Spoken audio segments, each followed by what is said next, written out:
আসসালামু আলাইকুম সুপ্রিয় শিক্ষার্থীবৃন্দরা, আশা করি তোমরা সবাই ভালো আছো।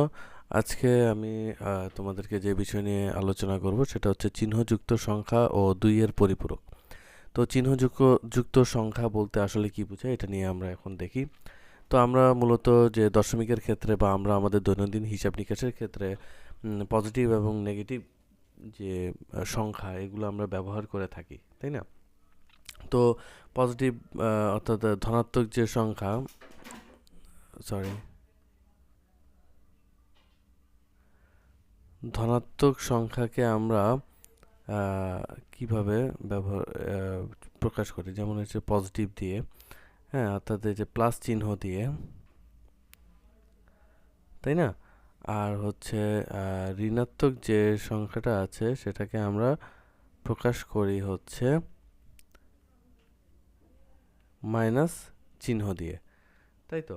কিন্তু এখানে কম্পিউটারে যেহেতু আমরা বাইনারিতে সব হিসাব নিকাশ করে থাকি, তো কম্পিউটারের ক্ষেত্রে কিন্তু এখানে পজিটিভ এবং নেগেটিভ যে সংখ্যা সেটা প্রকাশ করাটা একটু ভিন্ন। তো এখানে কিন্তু আমরা বাইনারি সংখ্যার আগে প্লাস চিহ্ন বা মাইনাস চিহ্ন ব্যবহার করি না। তো এখানে আমাদের যে বিষয়টা খেয়াল করার সেটা হচ্ছে যে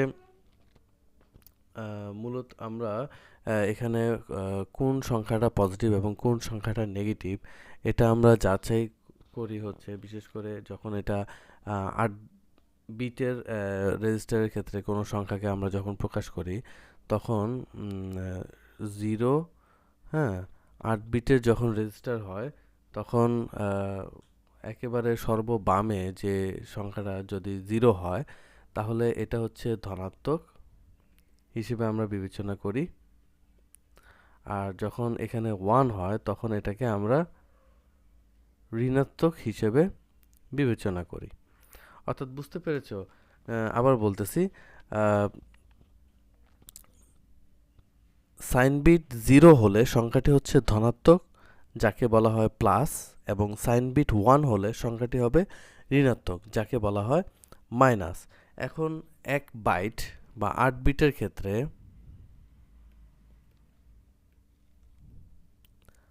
8 বিটের ক্ষেত্রে 8 বিট রেজিস্টারের ক্ষেত্রে, অর্থাৎ যে কোনো সংখ্যাকে আমি 8 বিটে আমি কনভার্ট করব, ঠিক আছে? তো 8 বিট রেজিস্টারের ক্ষেত্রে এখানে যে সংখ্যার নমুনা সেটা আমরা দেখব, হ্যাঁ।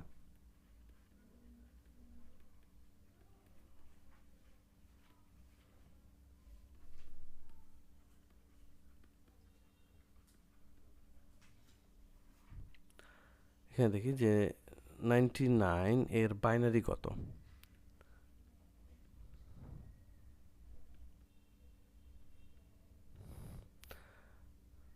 99 এর বাইনারি এখন একটু আমরা 99 এর বাইনারি আমরা হিসাব করতে পারি যে 1 2 4 8 16 32 64, এরপরে কি 128। তো আমার 128 পর্যন্ত যাওয়ার দরকার নেই, আমরা এখান থেকে 98 এর বাইনারিটা বের করতে পারবো। 64 আর হচ্ছে 32 যোগ করলে কত হয়? 64 আর 32 যোগ করলে হচ্ছে 96 হয়, তাই না? হ্যাঁ, 96 হয়। আর হচ্ছে মাঝখানে তাহলে এটা 0, এটা 0, এটাও 0। তো 96 আর 2 হচ্ছে 98, আর হচ্ছে 1 99। তাহলে এখানে এই 99 এর বাইনারি হচ্ছে এইটা। তো এখানে কয়টা বিট আছে? 1টা 2টা 3টা 4টা 5টা 6টা 7টা। তো এখানে 7টা বিট আছে, তাই না? তাহলে আমরা এখানে লিখি এর বাইনারি হচ্ছে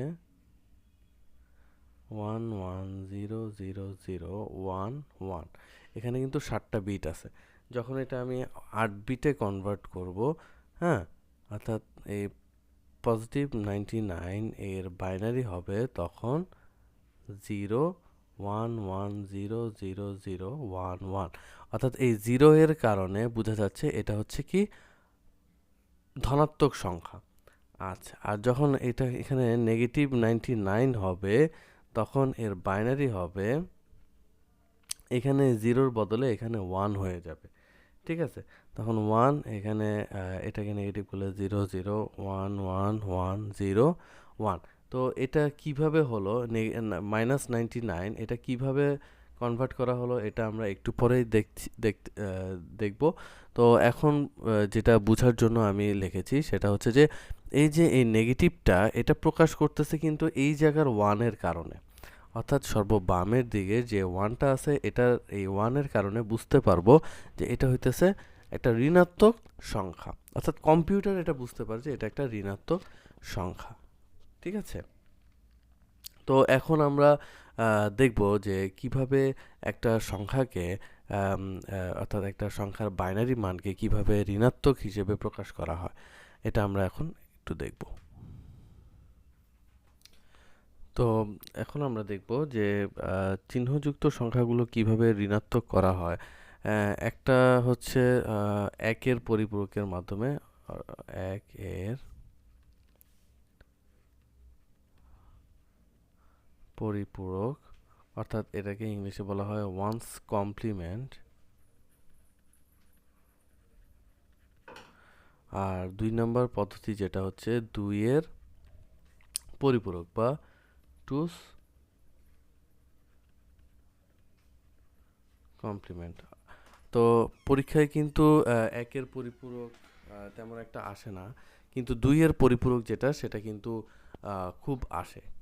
এই বিষয়ে এই টপিকস নিয়ে কিন্তু প্রচুর প্রশ্ন আসে 2-এর পরিপূরক। তো আমরা একে একে সবগুলোই দেখব ইনশাল্লাহ। তো এখন আমরা যে জিনিসটা দেখব যে 1-এর পরিপূরকের মাধ্যমে কিভাবে একটা বাইনারি মানকে ঋণাত্মক করা হয়। ঠিক আছে, তো এখানে খুবই সহজ একটা বিষয়।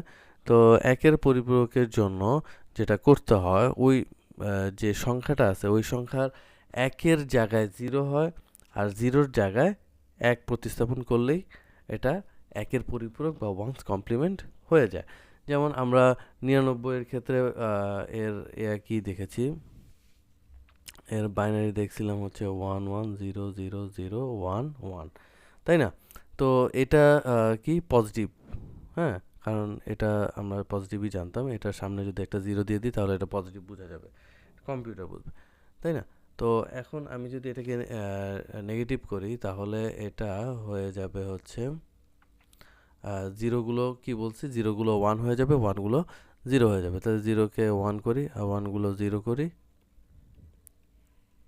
এটা হইতেছে -99। এটা হচ্ছে 1-এর পরিপূরকের মাধ্যমে, অর্থাৎ 0কে 1 করে দিতে হবে আর 1কে 0 করে দিতে হবে, তাহলেই এটা 1-এর পরিপূরক হয়ে যাবে। তো 1-এর পরিপূরকের মাধ্যমে কিন্তু খুব সহজেই এটাকে ঋণাত্মক করা যায়। যেমন হচ্ছে যে +17, এটার বাইনারি কত, 8 বিটে যদি আমি এটাকে বাইনারি করি তাহলে হচ্ছে 10001, হ্যাঁ, তাহলে কয়টা বিট হলো, 1 2 3 4 5, 5টা বিট, তাহলে সামনে আমার আরও 3টা শূন্য লাগবে, হ্যাঁ, তাহলে 8 বিট হলো, তাই না? তো এই 8 বিট এটা কি ধনাত্মক 17-র মান, তাই না? তো ঋণাত্মক 17-র মান তাহলে কি হবে, ওয়ান্স কমপ্লিমেন্টের মাধ্যমে এটা হবে হচ্ছে এই যে জিরোগুলো 1 হয়ে যাবে, 1 1 1, আর 1টা 0 হয়ে যাবে, 1 1 1 0, তাই তো? এভাবেই আসলে ওয়ান্স কমপ্লিমেন্টের মাধ্যমে খুব সহজেই একটা ধনাত্মক সংখ্যা থেকে ঋণাত্মক সংখ্যায় প্রকাশ করা যায়। তো এখন আমরা দেখব যে 2-এর পরিপূরক অর্থাৎ টুস কমপ্লিমেন্ট, হ্যাঁ, এখন আমরা এই জিনিসটা দেখব। তো এখন আমরা দেখব হচ্ছে 2-এর পরিপূরক এবং টুস কমপ্লিমেন্ট। তো দেখি যে কিভাবে 2-এর পরিপূরকের মাধ্যমে একটা ধনাত্মক বাইনারি মানকে ঋণাত্মক বাইনারি মানে পরিণত করা হয়, এবং এটাই হচ্ছে সবচেয়ে বেশি ব্যবহৃত হয়।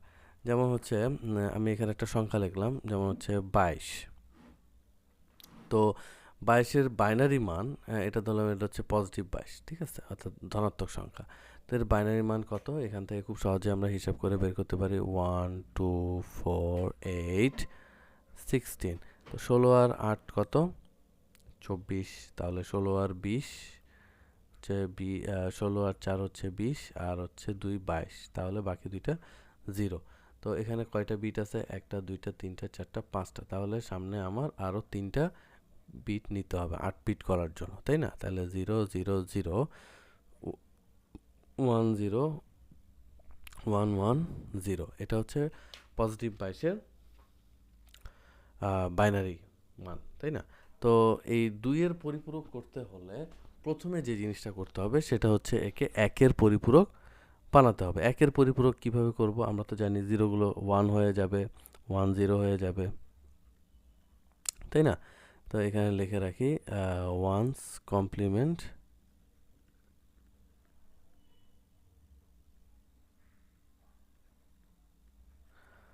আচ্ছা, তো এই যে এইটাকে 1-এর পরিপূরক করলাম, এখন কি করতে হবে? ডান দিকে একটা 1 যোগ করে দিতে হবে, ঠিক আছে? এটাকে যোগ করব। তো এই যোগ করে যে রেজাল্টটা আসবে, আচ্ছা আমরা তো এর আগের ক্লাসে বাইনারি যোগ বিয়োগ দেখিয়েছিলাম, তো আমরা অবশ্যই পারবো। তো 1 যোগ করলে কত হয়? ফার্স্টে 0 হয়, হাতে থাকে একটা 1। তো 1 আর 0 যোগ করলে কত হবে?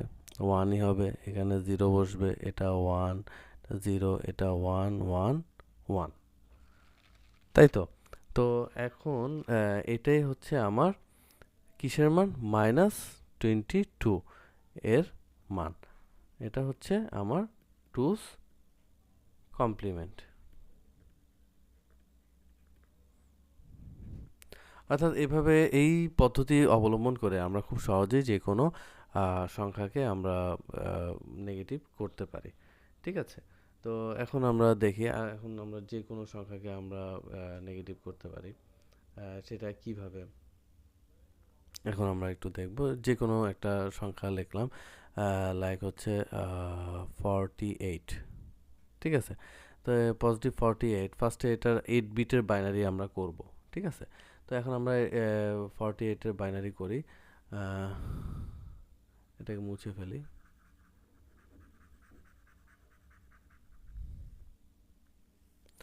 তো 48কে বাইনারি করতে হলে 16 এর ডাবল কত? 32 পর্যন্ত নিলাম, 32-এর ডাবল 64, 64 নেওয়ার দরকার নেই। তো এখন আমি 48কে বাইনারি করব, তাহলে 32 নিই, 32 আর 16 যদি আমি যোগ করি তাহলে কত হয়? হ্যাঁ, 48 হয়ে যায়, তাই না? 4, 8, ঠিক আছে। আর বাকি সবগুলো হচ্ছে কি হয়ে যাবে? 0 হয়ে যাবে। তাহলে এখানে কয়টা বিট হলো? 1, 2, 3, 4, 5, 6, 6টা বিট। তাহলে আমাকে 8 বিট করতে হলে সামনে আরও 2টা 0 নিয়ে আসতে হবে। তাহলে 0, 0, 1, 1, 0, 0, 0, 0। এটা হচ্ছে প্লাস 48-এর বাইনারি মান। তা এখন এটাকে যদি আমি টুস কমপ্লিমেন্ট করে ঋণাত্মক মান আনতে চাই, তাহলে ফার্স্টে কি করতে হবে? আমাকে এটা ওয়ান্স কমপ্লিমেন্ট করতে হবে। তাহলে 1, 1, 0, 0, 1, 1, 1, 1। এটা হচ্ছে কি? Once complement.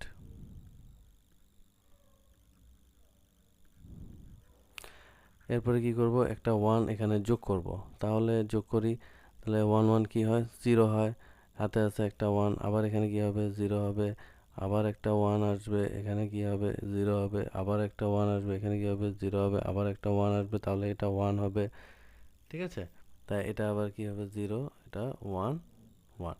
তো এটাই হইতেছে -48 এর -48 এর বাইনারি মান, ঠিক আছে? এটাই হচ্ছে টুস কমপ্লিমেন্ট। বুঝতে পেরেছি? তো এইভাবে আমরা খুব সহজেই কিন্তু যে কোনো সংখ্যার ঋণাত্মক মান আমরা বের করতে পারি। তো এই টুস কমপ্লিমেন্টের মাধ্যমে প্রচুর প্রশ্ন আসে এবং ম্যাথ আসে, ছোটোখাটো কিছু ম্যাথ আসে। এই ম্যাথগুলো আমরা এখন দেখব, ঠিক আছে?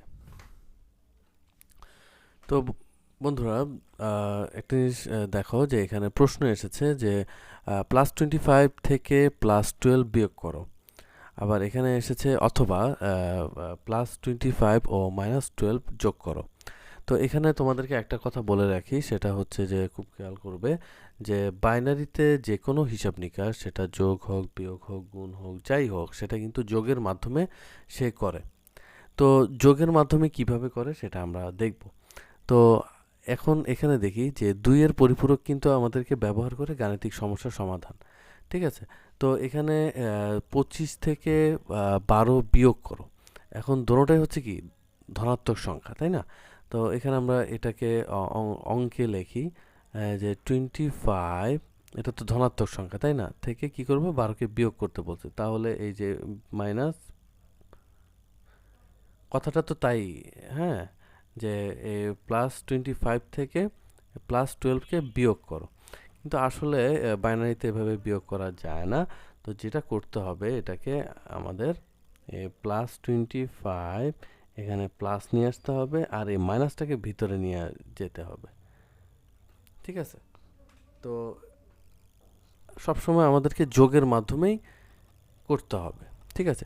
তার মানে কি বুঝলাম, যে এই -12কে, অর্থাৎ এই 12টাকেই আমাদেরকে 2's কমপ্লিমেন্ট অর্থাৎ 2 এর পরিপূরক করতে হবে। তো এইটাকে যদি আমি 2 এর পরিপূরক করি, তাহলে ওই যে বাইনারি মানটা আসবে, 25-এর যে বাইনারি মানটা আসবে, এই 2 বাইনারি মানকে আমি যোগ করে দিলেই আমার কিন্তু রেজাল্টটা চলে আসবে। তো চলো বন্ধুরা, এখন দেখি। তো এখানেও ঠিক একইভাবে, যে +25 কি বলছে, ও -12 যোগ করো, তাই না? তাহলে যোগ -12, তাহলে একই কথা, তাই না? আচ্ছা, তো এখন দেখি যে 25-এর সমাধানে যাচ্ছি। 25-এর বাইনারি মান কত? 25-এর বাইনারি মান এখান থেকে আমরা হিসাব করি, 1 2 4 8 16। 16 আর 8 হচ্ছে 24, 24 আর 1 25, তাই না? আচ্ছা, তাহলে কয়টা বিট হলো? 1 2 3 4 5, 5টা বিট হলো। আগে এখানে লিখে দিই 1 1 0 0 1। তো 25 এর 8 বিট বাইনারি মান কত হবে? 0 0 0 1 1 0 0 1। তাহলে এখানে 4, এখানে 4, এই যে হয়ে গেল। তো এখন আমরা 12 এর বাইনারি বিট বের করব, তাই না? 12 এর বাইনারি হচ্ছে এই যে 8 আর 4, বাকিগুলো সব 0। তাহলে 1 1 0 0। আচ্ছা, 12 এর 8 বিট বাইনারি কত হবে? এখানে 0 হবে 4টা, 1 1 0 0। এটা হচ্ছে 12-র বাইনারি বিট, তাই তো? তো আমাদেরকে 2's কমপ্লিমেন্ট করতে হবে কোনটা? অবশ্যই 12-র, কারণ এখানে -12 দেওয়া আছে। তো এখন যে জিনিসটা আমরা দেখব, সেটা হচ্ছে 12-র বাইনারি 2's কমপ্লিমেন্ট করব। তো 12-র 2's কমপ্লিমেন্ট করতে হলে প্রথমে দেখি যে 12 এর 8 বিট বাইনারি 0 0 0 0 1 1 0 0। তো এটাকে ফার্স্টে কি করতে হবে? ওয়ান্স কমপ্লিমেন্ট করতে হবে, তাই না? তাহলে 1 1 1 1 0 0 1 1, এটা হচ্ছে কি ওয়ান্স কমপ্লিমেন্ট, তাই না? আচ্ছা, এখন এটাকে 2's কমপ্লিমেন্ট করতে হবে কিভাবে? এইখানে ডান দিকে একটা 1কে যোগ করতে হবে, তাই তো? তাহলে দেখি যোগ করলে কত হয়। 1 1 যোগ করলে কত হয়? 0, হাতে থাকে একটা 1, এই 1টা এখানে চলে আসবে। এই আবার এই 1 1 যোগ করলে কত হবে? 0, হাতে থাকে একটা 1, এই 1টা এখানে চলে আসবে। আর 0টা এখানে বসে যাবে। এই 1 1 1 1, এগুলো বসে গেল। তো এটা হচ্ছে কি 2's কমপ্লিমেন্ট, তাই না? তো এখন এইটা হচ্ছে কি -12-এর বাইনারি মান, ঠিক তো? তো এখন আমরা 25-এর এই যে বাইনারি মানের সাথে এই -12-এর যে বাইনারি মানটা পেলাম, এটা আমরা কি করব? এখন যোগ করব, ঠিক আছে? তো এখন আহ, দেখি, আহ, আমরা এখন এটাকে যোগ করব। আমরা এটা একটু মুছে নিই।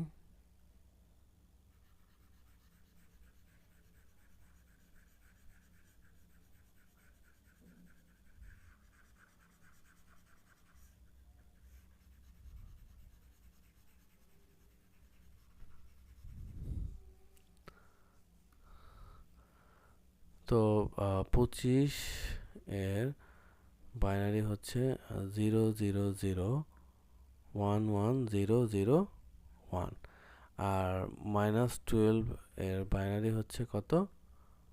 1 1 1 1 0 1 0 0।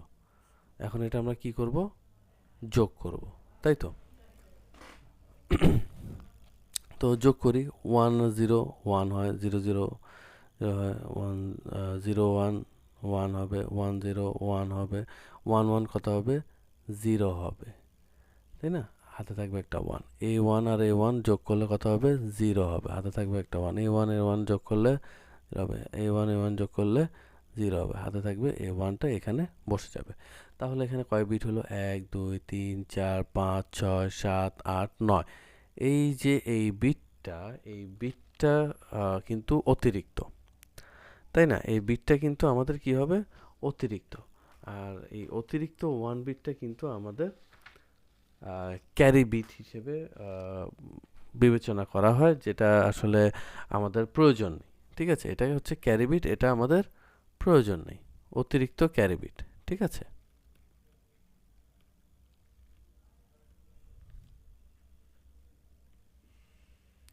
তো এখন দেখি যে আমাদের 25 থেকে যদি 12 আমরা বিয়োগ করি তাহলে আমাদের কত হয়, 13 হয় স্বাভাবিকভাবে, তাই না। তো এখানে থেকে আমরা যে বিটটা পেয়েছি, এখানে যে যে মানটা পেয়েছি যোগফলের মাধ্যমে, এটা কি আসলে 13 হয়েছে কিনা, এই একটা বাদ দিয়ে। তো এখন দেখি যে এখানে কত আছে, 1 1 0 1, আর সামনের 0 এগুলো তো কোনো ভ্যালু নেই। তাহলে দেখি 1 2 4 8, এখন 8 এর 4 নিচে 1 আছে, 1 এর নিচে 1 আছে। তা 8 আর 4 যোগ করলে কত হয়, 12, 12 আর 1 যোগ করলে 13। তার মানে আমাদের এই অ্যান্সারটা ঠিক হয়েছে। তো আমরা খুব সহজেই এভাবে আমরা কিন্তু 2 এর পরিপূরকের মাধ্যমে আমাদের গাণিতিক সমস্যাগুলো সমাধান করতে পারি। তো আমাদের এখানে প্রশ্নের যে কথাগুলো কিন্তু বুঝতে হবে যে এখানে আসলে কিভাবে তারা কথাগুলোকে সাজায়। যেমন আমি কয়েকটা প্রশ্ন তোমাদেরকে লিখে দিচ্ছি, তাহলে তোমরা বুঝতে পারবে যে প্রশ্নের প্যাটার্ন কিরকম হয়। এখানে 3টা প্রশ্ন লিখেছি যে +25 থেকে -12 বিয়োগ করো, অথবা কোশ্চেনটা এভাবে আসতে পারে +25 ও +12 যোগ করো। ঠিক আছে।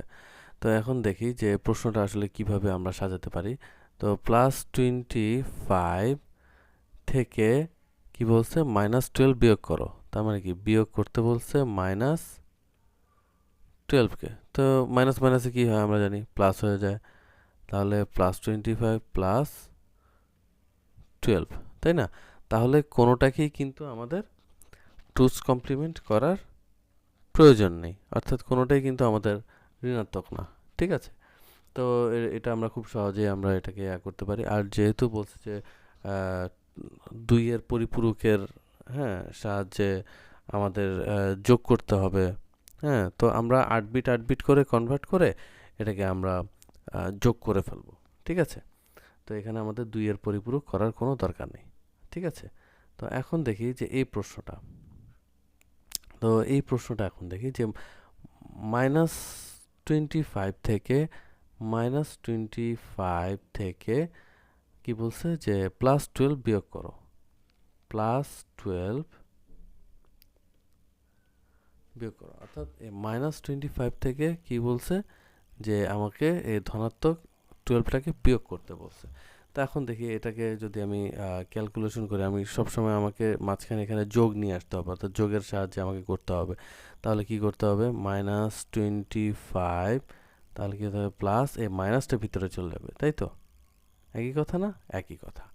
তাহলে আমাকে এই দোনোটাকেই কিন্তু কি করতে হবে, টুস কমপ্লিমেন্ট করতে হবে, অর্থাৎ প্রথমে 8 বিট রেজিস্টার বাইনারি করে, এরপরে ওয়ান্স কমপ্লিমেন্ট করে, এরপরে টুস কমপ্লিমেন্ট করে প্রত্যেকটাকে এরপরে আলাদা আলাদাভাবে আমাকে যোগ করতে হবে। ঠিক আছে। তো এটা আশা করি তোমরা পারবে। আর এরপরে হচ্ছে এটাও একই কথা যে -25 ও -12 যোগ করো, যে -25 কি বলছে, যোগ করতে বলছে, যে -12 যোগ করো, একই কথা না, এই যে একই কথা। আচ্ছা, এরপরে দেখো এখানে যে -25 থেকে -12 বিয়োগ করো। ঠিক আছে। -25 থেকে কি বলছে, -12 বিয়োগ করতে বলেছে। তাই না? দুইটাই কিন্তু ঋণাত্মক সংখ্যা। আবার কি বলছে? বিয়োগ করো। আচ্ছা, তাহলে কি করতে হবে? এই যে মাইনাস মাইনাসে এটা কি হয়ে যাবে? প্লাস হয়ে যাবে। তাহলে এটা আমার এভাবে চলে আসবে। ঠিক আছে? আমি বলছি যে বাইনারিতে সব কিছু হিসাব নিকাশ কিন্তু যোগের মাধ্যমে করতে হয়। অবশ্যই আমাকে মাঝখানে কিন্তু প্লাস চিহ্নটা নিয়ে আসতে হবে। ঠিক আছে? তো আহ, তাহলে এখানে দেখতেছি যে এই -25 এটাকে আমাকে কি করতে হবে? টুস কমপ্লিমেন্টের মাধ্যমে ঋণাত্মকে মানে নিয়ে আসতে হবে। তো তখন এই ঋণাত্মক মান আর এই 12-র 8 বিট রেজিস্টার যে মান থাকবে এই মানের সাথে আমরা যোগ করলেই আমাদের কাঙ্ক্ষিত রেজাল্টটা আমরা পেয়ে যাব। তো তোমরা আশা করি ওয়ান্স কমপ্লিমেন্ট এবং টুস কমপ্লিমেন্ট এই বিষয়টি বুঝতে পেরেছো। তো এখানে যে প্রশ্নগুলো আমি এই 3টা প্রশ্নগুলো আমি দিয়েছি এটা তোমাদের হোমওয়ার্ক রইলো। এটা আশা করি তোমরা বাসায় প্র্যাকটিস করবে। আর যদি কোনো সমস্যা হয় অবশ্যই আমাকে কমেন্টস করে জানাবে। তো আজকে এ পর্যন্তই। সবাই ভালো থাকবে। আসসালামু আলাইকুম।